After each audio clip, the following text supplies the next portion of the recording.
முதலமைச்சர் எல்லாருக்கும் மரியாதை செலுத்துறாரா? ஆமா, மரியாதை செலுத்துறாரு.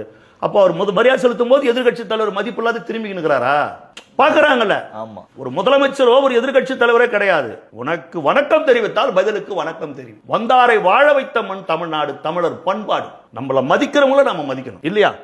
ஒரு வணக்கம் தெரிவிச்சா வணக்கம் தெரிவிக்கணும். அதுதானே தமிழர் பண்பாடு.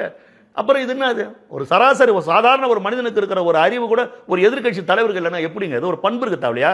சொல்லுங்க. எப்படி அவரை வளர்த்துருக்கிறாங்க பாருங்க. ஒரு ஈகோ சார், அவருக்கு ஒரு ஈகோன்னு வச்சுக்கலாமா?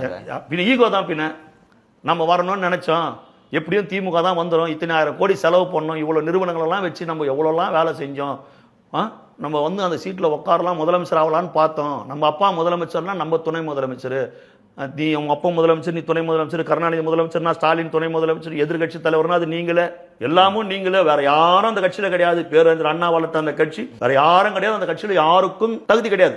ஒரே தகுதி கோபாலபுரம் குடும்பத்தில் இருக்கிற, அதுவும் இப்போ கருணாநிதி குடும்பம் கிடையாது, ஸ்டாலின் குடும்பத்துக்கு தான் அந்த தகுதி. கருணாநிதி குடும்பம் சொன்னா அதுல அழகிரி, கனிமொழி எல்லாம் நுழைஞ்சிருவாங்க. இப்போ அவங்களுக்கு அந்த தகுதி கிடையாது.